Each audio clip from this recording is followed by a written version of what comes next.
हिंदी कक्षा में आप सभी का स्वागत है। आज हम इस कक्षा में तुलसीदास के दोहे में वे हमें क्या संदेश दे रहे हैं ये जानेंगे। पिछली कक्षाओं में हमने कबीरदास के दोहे को समझ चुके हैं। आज इस कक्षा में तुलसीदास के जो दोहे में उन्होंने क्या बताया है ये सीखेंगे। आइए अब हम तुलसीदास के दोहे में से इन पदों में दोहाकार क्या कहना चाह रहे हैं सीखेंगे। पहले मैं इन पंक्तियों को पढ़ूंगी। एक भरोसो एक बल, एक आस विश्वास, स्वाति सलिल रघुनाथ जस, चातक तुलसीदास। पहले दोहे। एक भरोसो एक बल, एक आस विश्वास, स्वाति सलिल रघुनाथ जस, चातक तुलसीदास। द्वितीय पंक्ति। जग 1336 है, राम चरण 6 तुलसी देखो विचार हिय, है यह मतो प्रवीण। दोबारा पढ़ूंगी। जग 1336 है, राम चरण 6 तुलसी देखो विचार हिय, है यह मतो प्रवीण। तीसरी पंक्ति। तुलसी संत सुअंब तरु, फूली फलहिम परहेत, इतते ये पाहन हनत, उतते वे फल देत। दोबारा पढ़ूंगी। तुलसी संत सुअंब तरु, फूली फलहिम परहेत, इतते ए पाहन हनत, उतते वे फल देत।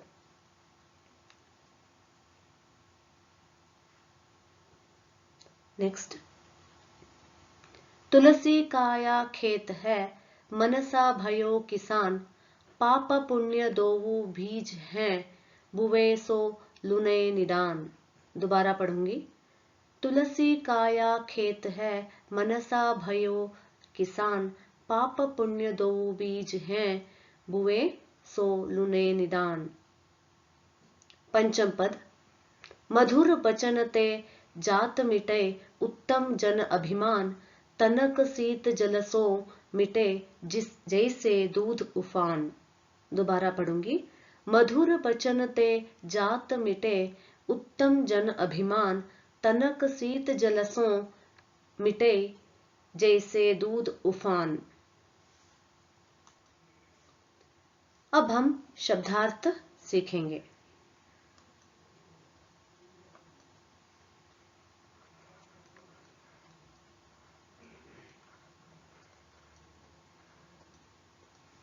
भरोसो, भरोसो का अर्थ है विश्वास।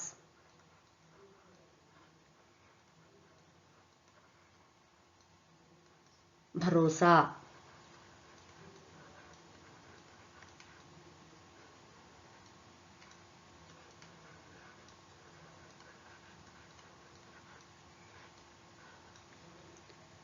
बल यानी शक्ति।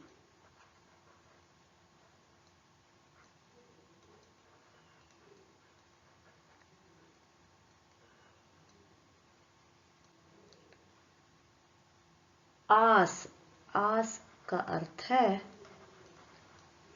आशा।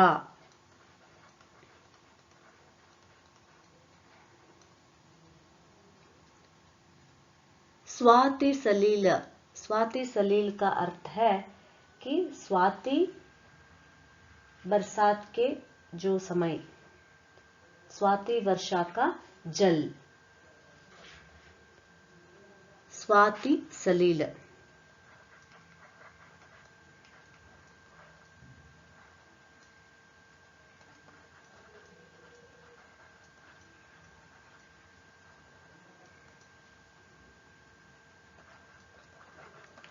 स्वाति वर्षा का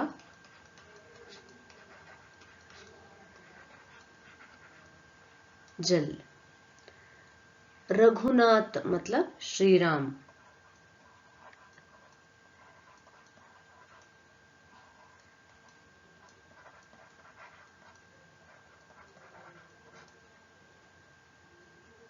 जस मीन्स जैसे।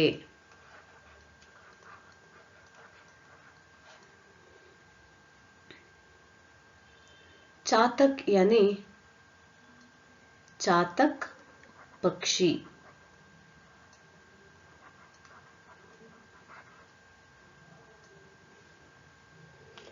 अब हम इसका भावार्थ जानेंगे।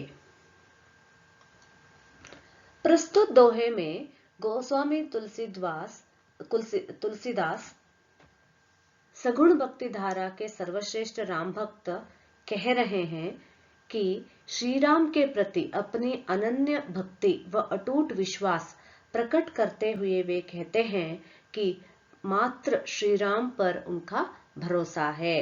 कहते हैं एक भरोसो एक बल। यहाँ क्या बता रहे हैं तुलसीदास कह रहे हैं श्री राम से, श्री राम पर ही अनन्य या अटूट भक्ति है, विश्वास है कि वे एकमात्र भरोसा है, आशा है, श्री राम से ही बल है, आशा है, वह प्राप्त कर सकते हैं, विश्वास प्राप्त करते हैं। कहते हैं जिस तरह चातक पक्षी अपनी प्यास स्वाति नक्षत्र के समय होने वाली, कहते हैं स्वाति सलिल रघुनाथ जस, जिस तरह जैसे चातक पक्षी जैसे स्वाति नक्षत्र के समय होने वाली बारिश की बूंद से तृप्त करता है, अन्यथा और किसी जल स्रोत से नहीं, उसी तरह वे श्री राम पर, वे यानी तुलसीदास श्री राम पर ही अखंड विश्वास प्रकट करते हुए अपनी श्रद्धा प्रकट करना चाहते हैं। उन्हें किसी अन्य देव पर उतनी भक्ति नहीं है। इस पद में विशेषता क्या है? तुलसीदास की श्री राम के प्रति अनन्य भक्ति एवं अखंड विश्वास का पता चलता है। श्री राम के प्रति अपनी अनन्य भक्ति व अटूट विश्वास प्रकट करते हुए वे कहते हैं कि मात्र श्री राम पर उनका भरोसा है, श्री राम से ही बल है, आशा है और विश्वास हम प्राप्त कर सकते हैं। जिस तरह से चातक पक्षी जो स्वाति नक्षत्र के समय होने वाली बारिश की बूंदों से तृप्त होता है, वैसे ही श्री राम के बिना किसी अन्य भक्ति से नहीं होता है। श्री राम पर ही अखंड विश्वास प्रकट करते हैं। द्वितीय पद का शब्दार्थ हम जानेंगे। जग यानी जगत।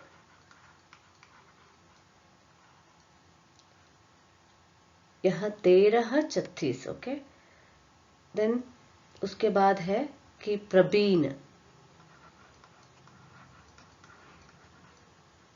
प्रवीण यानी प्रवीण। द्वितीय पद में गोसाई तुलसीदास ने हिंदी अंकों के द्वारा यह तथ्य पर उल्लेख करना चाहते हैं कि इस जगत में मिथ्या, बुराई, माया अनेक हैं, जिन्हें देखकर हम उनसे दूर रहने का प्रयत्न करना है। ठीक वैसे ही जैसे 3 और 6 अंक 36 में 13 रहते हैं, जैसे कि इस तरह, परंतु राम की भक्ति में एक साथ रहकर राम की अनुभूति करना आवश्यक है। ठीक जैसे 63 समय में एक साथ रहकर राम की अनुभूति करना आवश्यक है। और ठीक जैसे 63 समय ऐसा होता है, राइट, तो उस समय 6 और 3 वाले अंक पास रहते हैं, just like a mirror images, अर्थात बुराइयों के समक्ष पीठ दिखाकर अच्छाइयों के समक्ष एक साथ होना राम भक्त का परम कर्तव्य है, यहाँ बता रहे हैं। इन पदों में जग 13-36 से रामचरण 36, इन पदों में तुलसीदास की विशेषता क्या है, इस दोहे की विशेषता क्या है? यहाँ हमें नीति के बारे में बता रहे हैं। तृतीय पद जानेंगे। तृतीय पद में वे क्या कह रहे हैं? यहाँ संत, संत यानी साधु, ज्ञानी।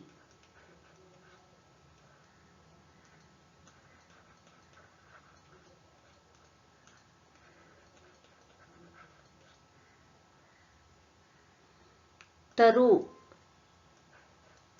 तरु यानी पेड़ या वृक्ष। पाहन,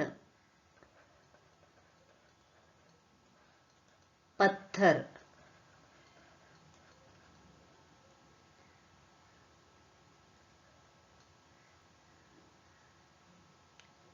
अब इसका अर्थ जानेंगे।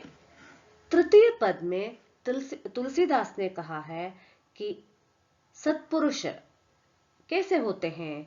सत्पुरुष उस वृक्ष के समान होते हैं, सुअंबतरु सी, उस वृक्ष के समान होते हैं जो फूलों व फलों से लदा रहता है। फूली फलहिम परहेत। देखिए इसका अर्थ क्या है? तुलसीदास कह रहे हैं सत्पुरुष ऐसे होते हैं सुअंबतरु, जैसे ऐसे वृक्ष में, जिस वृक्ष में फूल और फल लदा रहता है। ये फूल व फल कभी भी वृक्ष अपने लिए प्रयुक्त नहीं करता है, अपितु दूसरों के लिए ही सहर्ष प्रदान करता है।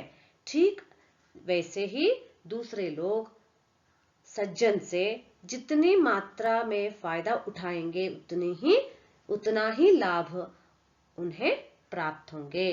कह रहे हैं कि पाहन हनत, जितने भी पत्थर से हम लोग पेड़ को या वृक्ष में फल लेना चाहते हैं, पत्थर से मार के हम ले सकते हैं, और कभी भी वह फल फूल नहीं लेता है और सभी को प्रदान करता है। वैसे ही सज्जन लोग होते हैं। तीसरी जो पद है तो उसमें वे क्या कहने जा रहे हैं? सज्जन की सज्जनता एवं परहितकारिता, परोपकारिता के बारे में, परहितकारिता के बारे में वर्णन किया है। अब हम चतुर्थ पद के अर्थ जानेंगे। काया, काया यानी शरीर। काया का अर्थ है शरीर। मनसा, मनसा यानी मन। किसान यानी कृषक।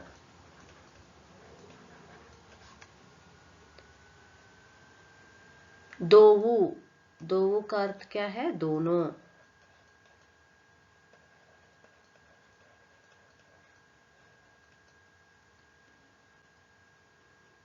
बुवई,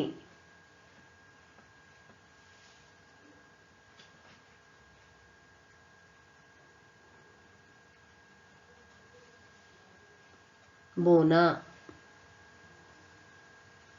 अब हम इसका अर्थ जानेंगे।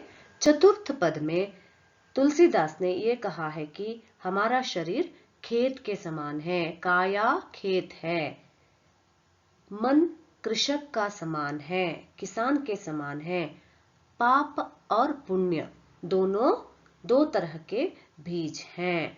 पाप हानिकारक बीज होता है तथा पुण्य स्वस्थ या कल्याणकारी बीज होता है। जिस प्रकार कृषक अच्छे या बुरे बीज के बोने से खेत में उसी प्रकार की फसल प्राप्त करता है, ठीक वैसे ही मन पाप भरा बीज बोएगा तो शरीर भी वैसा ही कुकर्म या बुरे काम कर बैठेगा। अगर मन पुण्य से भरा बीज बोएगा तो शरीर भी वैसे ही सुकर्म या अच्छा काम करेगा। इस तरह तुलसीदास जी बता रहे हैं। इस पद की जो विशेषता क्या है? विशेषता ये है कि इस पद में तुलसीदास ने कहा है मनुष्य के चरित्र पर प्रकाश डाला है। ठीक है, अब हम पंचम पद के जो चर्चा करेंगे। इस पंचम पद का जो शब्दार्थ हम ध्यान देंगे, वचन यानी बात।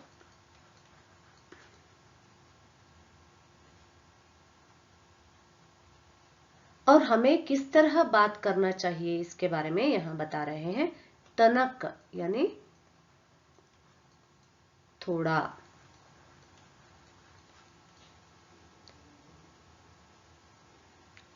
उफान यानी उफनते,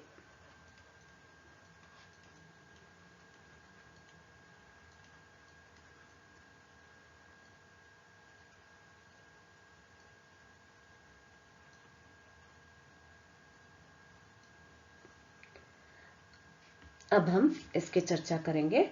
पंचम पद में तुलसीदास ने बताया है कि मधुर वचन या मीठी बात से स्व का जो अभिमान है, वह अहम है, वो लुप्त हो जाता है। सुनने वाले भी मीठी बातों से खुश होता है, आह्लाद प्राप्त करते हैं। ठीक वैसे ही जैसे उफनते दूध में 2 बूंद शीतल जल डालने से या छिड़कने से उसकी उफनाई लुप्त हो जाती हैं। मधुर वचन की जो अपनी ही महत्ता होती है। क्रुद्ध भी मीठी बातें सुनकर अपना क्रोध भूलकर शांत हो जाता है। क्रोधित व्यक्ति भी या गुस्से में अगर व्यक्ति है, उनके सामने हम लोग मीठे से या मधुरता से बात करेंगे तो क्या है, वह व्यक्ति भी अपने क्रोध भूलकर शांत हो जाता है। इस तरह तुलसीदास इस पंक्ति में बता रहे हैं। इस पंक्ति की जो विशेषता क्या है, इसमें तुलसीदास ने मीठे वचन व मधुरता, सौम्य व्यवहार की महत्ता पर प्रकाश डाला है। इस तरह आपको लिखना चाहिए। और अगले पंक्तियों को अगले कक्षा में सिखाएंगे। तब तक के लिए धन्यवाद।